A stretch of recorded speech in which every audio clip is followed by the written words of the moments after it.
আজকে সকাল সকালে আমার টয়লেটের যে স্প্রেটা সেটা খুলে পড়ে গিয়েছে হঠাৎ করে কোনো কারণ ছাড়াই। তো আমি তখন ডাইনিংয়ে কাজ করছিলাম। তো ডাইনিং রুমের সাথেই যেহেতু এই টয়লেটটা, তো হঠাৎ করে এটা ছুটে গিয়ে এত জোরে পানি পড়ছিল। আমি তারপরে আম্মুকে বললাম যে এখানে পানিটা বন্ধ করে দিতে। আর এরপর এখন মিস্ত্রি ডেকে নিয়ে এসেছে আর বলছে যে ভিতরে জং ধরে তারপর ভেঙে টুকরো হয়ে দুইটা আলাদা দুই জায়গায় চলে আসছে। তো সেই জন্য এখন এটাকে এখন ঠিকঠাক করে নিচ্ছে। আর আমার শুধু এই টয়লেটটা না, আমার আরেকটা যে টয়লেট আছে সেটার স্প্রেটাও একই রকম প্রবলেম করছে। তো ওইটা ভেঙে পড়ে যায়নি, কিন্তু ওইটা আমি যখন স্প্রে করতে যাই তখন নিচে থেকে পুরো পানি পড়ে ভরে যায়। তো সেইটা আর এইটা, এই দুইটা টয়লেটই একসাথে আজকে ঠিক করে দিবে। আসসালামু আলাইকুম, কেমন আছেন সবাই? আশা করছি সবাই অনেক ভালো আছেন। ফ্যামিলি বন্ডিং চ্যানেলে আমি আবার আপনাদের সামনে আরেকটা ব্লগ নিয়ে এসেছি।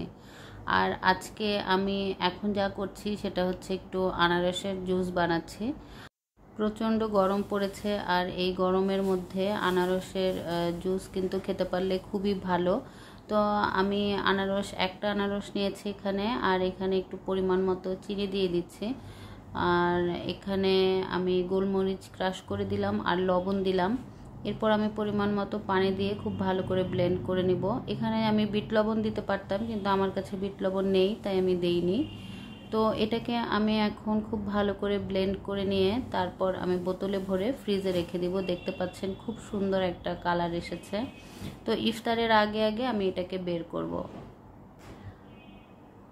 আর এখন আমি আপনাদেরকে একটা জিনিস দেখাবো, সেটা হচ্ছে আমি ব্রেড দিয়ে কিভাবে ব্রেড ক্রাম্ব তৈরি করি বাসায়, সেটা আপনাদের সাথে আজকে শেয়ার করব। আর এখানে আমি ব্রেড নিয়ে নিচ্ছি। এই ব্রেডটা কিন্তু একদম তাজা ব্রেড হতে হবে তা না, মানে যেদিন এনেছি সেদিনই করছি না। এটা আমি 2-3 দিন হয়ে গিয়েছে ব্রেডটা, তো একটু শক্ত শক্ত আছে। আমি এখন এই ব্রেডটা আর খাবো না, তাই ভাবছি যে এটাকে দিয়ে আমি ব্রেড ক্রাম্ব তৈরি করে নেই। আমি এখন খুব ভালো করে ব্লেন্ড করে নিচ্ছি। আর এই ব্রেড ক্রাম্বটা কিন্তু অনেকক্ষণ ধরে ব্লেন্ড করা যাবে না, তাহলে পানি চলে আসতে পারে গরম হয়ে। তো আমি একটু ঝরঝরা হওয়া পর্যন্ত তারপর এভাবে করে নামিয়ে নিচ্ছি। এবার আমি এটাকে চুলায় দিয়ে দিলাম। আর এখন আমি যা দিয়েছি সেটা হচ্ছে যে আমি এখানে জর্দার রং ব্যবহার করেছি। আর এই জর্দার রঙের কারণে এই ব্রেডটার কালার কমলা কালার আসবে। তো যার যেই রকমের ফুড কালার আছে সেই রকমের ফুড কালার দিয়ে দিতে পারেন। এরপর আমি আঁচটাকে একদম লো আঁচে রেখেছি। তারপর আমি আস্তে আস্তে নাড়তে নাড়তে জর্দার যেই রঙটা সেটা পুরোপুরি এই ব্রেডের সাথে মিশে যাবে, এবং এই লো আঁচের যে তাপটা সেটার কারণেও কিন্তু ব্রেডটা একেবারে ঝরঝরা হয়ে যাবে। দেখতে পাচ্ছেন যে একেবারে ঝরঝরা আর মুচমুচে হয়েছে। আমি আপনাদেরকে ধরে দেখাবো যে কেমন ঝরঝরা হয়েছে।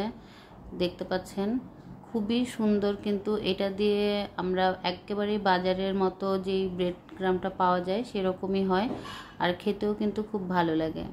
এখন আমি এটা স্টোর করে রেখে দিচ্ছি। আমি আজকে অল্প একটু ব্যবহার করব, আর বাকিটা আমি পুরোটাই এইভাবে রেখে দিব। এটা অনেক দিন পর্যন্তই ভালো থাকে।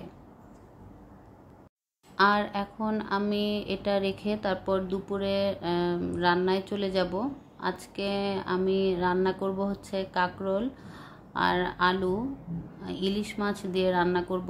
আর এটা রান্নাটা হচ্ছে আজকে আমি পুরোটাই আমার শ্বশুরবাড়িতে যেভাবে করে রান্না করে সেভাবেই রান্না করব। তার কারণ হচ্ছে আজকে আমার শাশুড়ি এসেছেন, তো উনি সব ধরনের খাবার আসলে খেতে চান না বা খেতে পারেনও না। তো ওনার খুবই সিলেক্টিভ কিছু আইটেম আছে যেগুলো উনি খান। আমি আমার শাশুড়ি আসবেন এটা জানি, সেই জন্যই আমি কোনো কিছুই আগে আগে রেডি করিনি, কারণ আম্মা আসার পরে আমি আসলে জানতে চাবো যে উনি কী রান্না খাবে বা আজকে কী রান্না করব। তো সেই অনুযায়ী আমি আর কোনো কিছু রান্না করিনি। উনি আসার পরে তারপর আমি জিজ্ঞেস করেছি যে কি খেতে চায় উনি। তো আমি মাংস ভিজিয়েছিলাম, গরুর মাংস, কিন্তু আম্মা বলছে যে উনি খাবেন না গরুর মাংসটা। তো সেই জন্যই এখন আমাকে বলে দিয়েছে কাঁকরোল খাবো ইলিশ মাছ দিয়ে রান্না করলে। তো আমি সেজন্য কাঁকরোলটাকে রান্না করে নিচ্ছি। তো এটা পুরোটাই আমার শ্বশুরবাড়ির স্টাইলে রান্না করা, আমাদের দেশে যেভাবে রান্না করে সেরকম রান্না করা না। তো এটা আমি এখন একটু লবণ আর হলুদ দিয়ে খুব ভালো করে মেখে মাছের মতো করে এটাকে ভেজে নিচ্ছি। আর আমার শাশুড়িরা সবই একটু কড়া করে ভাজি হলে তারপর খেতে পছন্দ করে। তো এটাকেও ওনারা এইভাবে করে একদম কড়া করে ভাজি করে নেবে মাছের মতো করে। খেতে কিন্তু খুব ভালো লাগে। আর বিশেষ করে ওনাদের এই সমস্ত কিছু রান্না আছে যেটা আমার খুব ভালো লাগে, যেমন চাল কুমড়া দিয়ে এইভাবে করে ভেজে ইলিশ মাছ দিয়ে রান্না করে। পুঁটি মাছের একটা তরকারি আছে, ছোট ছোট পুঁটি মাছ দিয়ে ওনারা একটা তরকারি রান্না করে।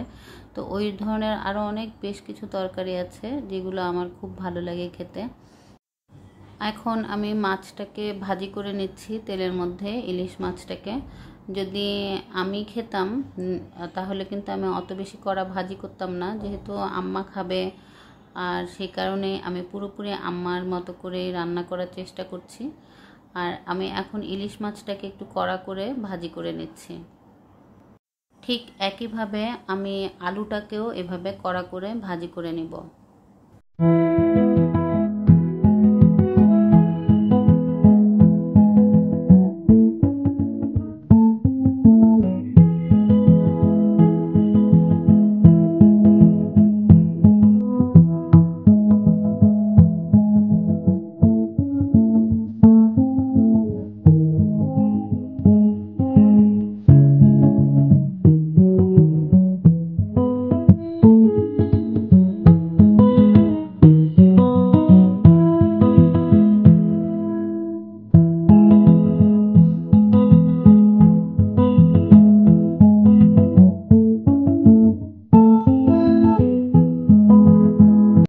আমার ভাজাভাজির কাজ শেষ, আর এখন আমি একটু তরকারিটা বসিয়ে দিয়েছি। আর এখানে আমি মাছ যে ভাজি করেছিলাম সেই তেলটাই দিয়ে বসিয়েছি। এখানে আমি পেঁয়াজ আর টমেটোটা দিয়েছি। এরপর আমি কিছুক্ষণ নাড়াচাড়া করে পানি দিয়ে দিলাম। আর এখন লবণ, হলুদ, মরিচ, তারপর এখানে আমি ধনের গুঁড়া দিয়ে দিলাম আর দিয়ে দিচ্ছি জিরা গুঁড়া। আর এইটাই হচ্ছে ওনাদের রান্না, যে ওনারা এই রান্নাটাতে ধনে গুঁড়া আর জিরা গুঁড়াটা ব্যবহার করে। আর হচ্ছে রসুন বাটা দিয়ে দিয়েছি। আর এরপরে আমি ইলিশ মাছটাকে এখানে কিছুক্ষণ কষিয়ে নেব খুব ভালো করে। কষানোর পরে তারপর আমি কাঁকরোল আর আলুটা দিয়ে দিব। আর এই তরকারিটা অনেকক্ষণ ধরে হওয়া লাগে না, খুব চটজলদি হয়ে যায়, কারণ হচ্ছে যেহেতু সব কিছুই এখানে আগেই ভেজে নেওয়া হয়েছে, সেই জন্য রান্নাটা হতে খুব একটা বেশি সময় লাগে না। তো আমি এখন সবগুলো মাছ তুলে নিচ্ছি, তারপর আমি কাঁকরোল দিয়ে দিব, আলু দিয়ে দিব। এরপর আমি খুব ভালো করে এটাকে কষিয়ে রান্না করে নেব।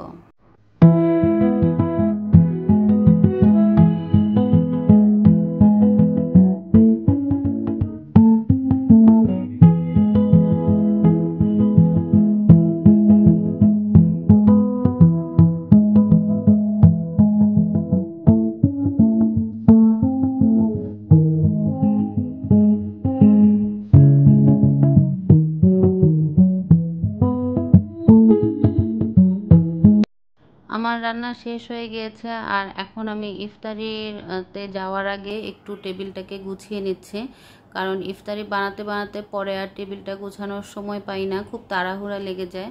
তো এখন আমি এগুলো সব কিছু খুব ভালো করে ধুয়ে নিয়েছিলাম, তারপর মুছে এখন টেবিলে সাজিয়ে রাখছি। আর এই ডিশটা আমার হাজব্যান্ড নিয়ে এসেছিল বাইরে থেকে। আর এই যে দেখতে পাচ্ছেন এইটা, এই ট্রেটার মতো এটাও কিন্তু এবার নিয়ে এসেছে, আর ওই ব্ল্যাকটা গতবার এসেছিল তখন এনেছে। আর এটা আমার খুবই পছন্দ, এগুলো আইকা থেকে নেওয়া। তো আইকার জিনিসগুলো কিন্তু খুবই সুন্দর হয় আর একটু অন্যরকম হয়। তো এগুলো দেখতে পাচ্ছেন, এগুলোও কিন্তু নিয়ে এসেছে এবার। আর এটা আমার খুব পছন্দ হয়েছে ছোটোখাটো জিনিস খাওয়ার জন্য, বা ইফতারিতেও আমরা যে খাই, তো সেটার জন্য আর বড় বড় প্লেটগুলো বের করে নেওয়া লাগে না। আর এটার গুণ হচ্ছে যে এক একটা এক এক কালার, দেখতেও খুব ভালো লাগে টেবিলে দিলে। আবার প্লাস্টিকের, যেহেতু পরলেও ভাঙবে না আর খুবই সুন্দর লাগে দেখতে। আমার কাছে ভীষণই পছন্দ হয়েছে। এটার সাথে আবার চামচও আছে প্লাস্টিকের। তো বাচ্চাদের বিশেষ করে আরও বেশি ভালো লাগে এই সমস্ত জিনিস বাচ্চাদেরকে দিলে। আর এখন যেহেতু ইফতার চলছে, সেই জন্য আমি ইফতারের জন্য এগুলোকে এখন বের করেছি। আর এখন আমি সব কিছু রেডি করে নিচ্ছি। আমার আরও অনেক জিনিস আছে, এবার বাইরে থেকে আনা হয়েছে। তো সেগুলো কার্গোতে আসলে আসছে। তো সেইটা আস্তে আস্তে কিছুদিন সময় লাগবে। তো দেখা যাক কবে আসে। তো সেখানে আমার আসলে ঘরের জিনিসপত্র, ঘর সাজানোর জিনিসপত্র অনেক কিছুই এবার আনা হয়েছে, যেহেতু একবারেই চলে আসছে কাতার থেকে। তো সেই জন্য আমি বলেছি যে ঘরের যে সমস্ত দরকারি জিনিসপত্র আছে, কোকারিজ, তারপর সাজানোর কিছু জিনিস, সেগুলো নিয়ে আসতে। তো সেগুলো নিয়ে এসেছে। ওগুলো তো আর ওজনে হয়নি, তাই কার্গোতে দিতে হয়েছে। আর ইনশাল্লাহ যদি আসে তখন আমি আপনাদের সাথে শেয়ার করব যে আমি কি কি ঘর সাজানোর জন্য জিনিসপত্র নিয়েছি এবং আমার ঘরে কি কি আরও নতুন জিনিস আসছে। আর আমি এখন ইফতারির আইটেমে চলে এসেছি। আর এখানে আজকে আমি যা করছি সেটা দেখানোর মতো কিছুই নেই, কারণ এরকম আমি আরও অনেকবারই করেছি, আপনাদের সাথে সেটা শেয়ারও করেছি। তাই আজকে আমি সরাসরি ভাজাভুজিতে চলে আসছি। আর আমার শাশুড়ি সিঙ্গারা খেতে খুবই পছন্দ করে, তো সেই জন্য ওনার জন্য আমি সিঙ্গারা করেছি। আর এই সিঙ্গারাটা আমার ফ্রোজেনে ছিল, আর সেগুলোকেই আমি এখন ভেজে তুলে নিচ্ছি। আম্মা মানে আমার শাশুড়ি, উনি এসব ভাজা পোড়া খেতে খুব পছন্দ করেন। তো আমি ভাবলাম যে তাহলে ওনার পছন্দ মতোই সব কিছু ভেজে নেই। আর আমি যা যা ভাজছি বা যা যা আমি তৈরি করেছি, তো এগুলো ওনার খুবই পছন্দ। আর আমার যেহেতু এগুলো ফ্রোজেনই আছে, তাই আমার আর নতুন করে কিছু বানাতে হয়নি। আমি চেয়েছিলাম ফ্রাই করতে, কিন্তু আম্মা বলল যে ফ্রাই আর আজকে করতে হবে না, যা আছে তা দিয়েই হবে। তো আমি সেগুলোই এখন আস্তে আস্তে করে ভেজে তুলে নিচ্ছি। আর একই জিনিস, একই আইটেম, কিন্তু মানুষ ভিন্ন, তাই আপনাদেরকে একই জিনিসই দেখাতে হচ্ছে। আর এখন আমি বেগুনিটা ভেজে তুলে নিচ্ছি।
তো এই হচ্ছে আমার আজকের আয়োজন। এই কেকটা আম্মু উপর থেকে পাঠিয়েছে। আমি বুট ভাজি, পেঁয়াজু আর টুনা ফিশের কাবাব করেছি, সেটা আপনাদেরকে দেখানো হয়নি। আর বাকি সব কিছুই টেবিলে সাজিয়ে ফেলেছি। শরবত আজকে 2 রকমের, একটা হচ্ছে ডাবের পানি আর আরেকটা হচ্ছে আনারসের শরবত। তো এখন আমি বসে যাব ইফতারে। আমার শাশুড়ি এখন অজু করছে।